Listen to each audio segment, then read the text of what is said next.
Welcome to daily blog उभरता Bharat channel. मैं हूं आपकी होस्ट रूबी ठाकुर। दोस्तों, कब है छठ पूजा? छठ पूजा का कब नहाई खाए हैं, कब इसका सूर्योदय का अर्घ है और कब सूर्यास्त का अर्घ है, ये सारी जानकारी मैं आपको दे रही हूँ। वैसे छठ पर्व 5 नवंबर से 8 नवंबर तक मनाया जाएगा, तो इसकी सारी जानकारी जो है छठ पूजा की। छठ पूजा सूर्य देव और छठी मैया को समर्पित है। सूर्य देव जीवन दाता माने जाते हैं। सूर्य देव जीवन दाता माने जाते हैं। हर पृथ्वी के हर चीज पर सूर्य का अगर प्रकाश नहीं पड़े तो वो उसकी जीवन नहीं मिल सकता है हर किसी को, चाहे वो चाहे घास को हो या व्यक्ति को हो या जानवर का हो, किसी को, हर किसी को सूर्य देव का आशीष चाहिए। छठी मैया का संतान की देवी है। इस पर्व के माध्यम से लोग प्रकृति के प्रति अपना आभार व्यक्त करते हैं। सूर्य, जल, वायु, इन तीनों की पूजा की जाती है। वैसे भी हिंदू धर्म के अनुसार हम लोग जितना भी प्राकृतिक चीज है सभी का पूजा करते हैं। हम जल का भी पूजा करते हैं, हम चांद का भी पूजा करते हैं, हम सूर्य का भी पूजा करते हैं, हम पेड़ पौधे का भी पूजा करते हैं, पशु पक्षी का भी पूजा करते हैं। तो हमारा जो है पूरा नेचर का हम लोग पूजा करते हैं। जो हमको बनाया है, जहाँ हम रह रहे हैं, उसकी हम पूजा करते हैं। तो ये बहुत बड़ी बात है। इस साल 2024 को मैं 2 दिन दिवाली मनाया जाने के बाद छठ पूजा की तारीखों को लेके कन्फ्यूजन बना हुआ था। हमारे देश में 31 अक्टूबर को दीपावली मनाया गया, 1 नवंबर को दिवाली मनाया गया, 31 को भी, 1 को भी। छठ पूजा सूर्यदेव छठी मैया को समर्पित एक महत्वपूर्ण महापर्व वो खास करके बिहार, झारखंड और पूर्वी उत्तर प्रदेश के बड़े उत्साह से मनाया जाता है। अब तो देश विदेश, अमेरिका, इंग्लैंड, जो जहाँ बिहार, झारखंड और पूर्वी उत्तर प्रदेश के जहाँ भी आदमी गए हैं नौकरी के लिए या बिजनेस के लिए, वो सभी वहीं पर अपना त्यौहार मनाते हैं और बहुत अच्छे से सेलिब्रेट करते हैं। देश विदेश में, इतने दूर में भी, हजारों किलोमीटर दूर जो अमेरिका है, वहाँ भी सेलिब्रेट किया जाता है सेम छठी मैया का। इस पर्व में महिला व्रत रखती है, पुरुष भी रखते हैं। सूर्य देव की अर्घ देते हैं। 2 दिन, दिवाली के 6 दिन बाद ये मनाया जाता है। पंचांग के अनुसार छठ पूजा का पर्व कार्तिक माह के शुक्ल पक्ष के छठी तिथि को मनाया जाता है। इस साल 2024 में छठी तिथि 7 नवंबर दिन गुरुवार को तड़के सुबह 12:41 को शुरू हो जाएगा। 8 नवंबर के दिन शुक्रवार को तड़के सुबह 12:34 में समाप्त होगी। उसके पहले कद्दू भात, इसके बाद खरना होगा। कद्दू भात में लौकी की सब्जी और लौकी और चना डाल के और चावल के साथ खाते हैं। इसके बाद खरना में पूड़ी या रोटी और रसिया, गुड़ का या गन्ने की रस का खीर खाते हैं। तो ये 2 होता है। इसके बाद फिर एक सूर्यास्त का, एक सूर्योदय का।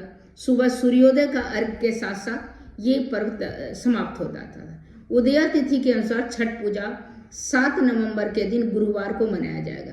छठ पूजा संपन्न करने के लिए इस तरह शाम के समय अर्घ 7 नवंबर को, सुबह के समय अर्घ 8 नवंबर को दिया जाएगा। इसके बाद व्रत का पारण किया जाएगा। छठ पूजा का पहला दिन 5 नवंबर 2024 नहाय खाए। छठ पूजा का दूसरा दिन 6 नवंबर 2024 खरना। छठ पूजा का तीसरा दिन 7 नवंबर 2024 संध्या अर्घ जो अब सूर्य को अर्घ डालते हैं। सूप रहता है, सूप में सभी तरह का सीजनल फल रहता है, नारियल रहता है, गन्ना रहता है, ठेकुआ रहता है। सब चीज के साथ सूर्य देव को अर्घ डाल देते हैं। उसमें जल, दूध से कलश में या किसी तांबे का बर्तन या किसी लोटे में से जल डाल के नदी में या कहीं पर भी, घर में भी, अब जल के बीच में खड़े होके अर्घ देते हैं सूरज देव का। छठ पूजा का चौथा दिन, अंतिम दिन 8 नवंबर 2024 उषा अर्घ, एकदम सुबह जो होता है, प्रातः जो अर्घ होता है, लालिमा जो सूर्य का होता है, उस समय अर्घ देते हैं। इसके बाद पारना, इसका 36 घंटे तक आप सोचिए, 5 नवंबर से लेके 8 नवंबर तक, 5 में को भी पूरा दिन में एक बार खाना है कद्दू भात। दूसरे दिन खरना के दिन भी पूरा सह के शाम को खीर और वो रोटी या पूड़ी खाना है। इसके बाद तीसरे दिन, चौथे दिन तो बिल्कुल निर्जला। हिंदू धर्म में छठ पूजा, छठी मैया, सूर्य देवता का विधि विधान से पूजा किया जाता है। यह दिवाली के छठे दिन मनाया जाता है। छठ पूजा में 4 दिन तक चलता है। कद्दू भात, नहाय खाए, पहली अर्घ कद्दू भात नहाय खाए, जिसको कद्दू भात बोलते हैं, कद्दू भात नहाय खाए, खरना पहली अर्घ, दूसरी अर्घ, मतलब संध्या अर्घ हो गया, उषा अर्घ हो गया। तो इसकी शुरुआत कद्दू नहाय खाए मतलब और खरना, डूबते हैं और उगते सूर्य देव का अर्घ दिया जाता है। इसमें व्रती महिला जो है या पुरुष है, नदी में कमर तक जल में खड़ा होकर सूर्य देव को अर्घ देकर पूजा करती हैं। इसमें जो है 36 घंटे निर्जला व्रत रखा जाता है। बहुत ही कठिन व्रत है, ये सबके लिए व्रत करना मुश्किल है, जो बेहद ही कठिन माना जाता है। पौराणिक मान्यताओं के अनुसार छठी मैया की पूजा करने से व्रती को आरोग्य, सुख, समृद्धि, संतान सुख, आशीर्वाद प्राप्त होता है। इसमें जो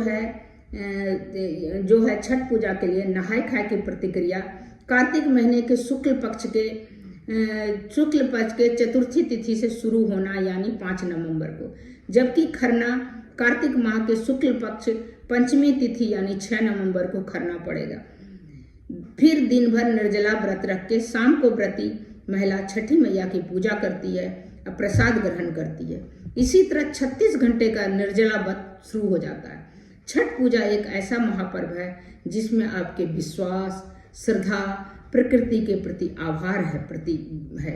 इसमें जो है प्रकृति में अब इस समय जो भी उगा हुआ, जो गन्ने का हो या मूली का हो या केला हो या नारियल हो, सभी जो सीजनल फ्रूट्स हैं, फल, वो सारे छठ मैया को, सूर्य देव को सूप में डाल के, या तो पीतल का या तो बांस का बना हुआ, उसमें टोकरी में या सूप में डाल के वो सूर्य देव को अर्पित करते हैं और उसमें अर्घ डाला जाता है, उसके घर परिवार के सभी। छठ पूजा सूर्य देव छठी मैया को समर्पित है। सूर्य देव को जीवनदाता माना जाता है। प्रकृति के सभी जो है, मनुष्य हो, जानवर हो, पेड़ पौधे हो, पशु पक्षी हो, सभी को सूर्य देव का जीवनदाता माना जाता है। वो सबको जीवन दान देते हैं। अगर उनका नहीं आएगा तो पौधा बढ़ेगा नहीं, पौधा मर जाएगा। सभी व्यक्ति, सभी पशु पक्षी प्राणी, सभी के लिए जीवन दान देते हैं। वो छठी मैया की संतान की देवी कहा जाता है। इस पर्व के माध्यम से लोग प्रकृति के प्रति आभार व्यक्त करते हैं। सूर्य, जल, वायु, इन तीनों तत्वों की पूजा की जाती है।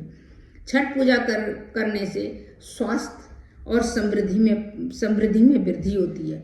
छठ पूजा के दौरान सभी लोग मिलकर पूजा करते हैं। इससे सामाजिक एकता बढ़ती है। पहले के समय में देश परदेश से भी लोग अपने गांव आ जाया करते हैं, जहां उनकी माँ दादी पूजा करती थी। अब जो है, अब तो इतना दूर दूर में रहने के कारण लोग आ नहीं पाता है, तो जो जहाँ रहता है वहीं पर पूजा अर्चना करता है। बहुत धूमधाम से ये पूजा होता है। इसमें एक दूसरे के साथ, क्योंकि ये बहुत कठिन पर्व है, तो एक दूसरा जो परिवार, एक दूसरा अड़ोसी पड़ोसी एक दूसरे को हेल्प करते हैं। ठेकुआ बनाने में हेल्प करते हैं, खीर बनाने में हेल्प करते हैं। सब एक साथ मिलकर प्रसाद ग्रहण करते हैं और एक दूसरे के साथ गीत गाते हैं जो रीजनल लैंग्वेज के हैं। जो शारदा सिन्हा का बहुत अच्छा गीत है जो छठ मैया का, वो भी इसमें गाती हैं और सब मिलकर बातें करती है और बहुत ही अच्छा है। इससे पूरा सभी में समाज में एक दूसरे के साथ मिलने जुलने का, एकता का ये त्यौहार है भी कह सकते हैं इसको। तो बहुत अच्छा छठ पूजा आज 3 तारीख है, 2 दिन के बाद छठ पूजा दूसरे दिन 5 तारीख से शुरू होगा। आप लोग को छठी मैया छठ व्रत का ये छठी मैया का बहुत बड़ी शुभकामनाएं कि माँ हम सब पर, हमारे परिवार, आपके परिवार सभी पर अपनी कृपा बनाए रखे और सभी को सुख शांति, सभी के संतान सुख, सबको स्वास्थ्य सुख, समृद्धि सुख प्रदान करे। माँ से यही मेरी प्रार्थना है। तो बस इतना ही, इसी प्रार्थना के साथ ये वीडियो को मैं बंद करती हूँ। फिर मैं दूसरा वीडियो आपको बनाऊंगी और इसी तरह इंटरेस्टिंग वीडियो लेके आऊँगी आपके लिए। अगर आप मेरे वीडियो पर नए हैं तो मेरे वीडियो को लाइक कीजिए, सब्सक्राइब कीजिए, बेल आइकन दबाइए। इसी तरह मैं इंटरेस्टिंग और अलग वीडियो लेके आते रहूँगी। तब तक इतना ही, फिर मिलती हूँ। नमस्कार।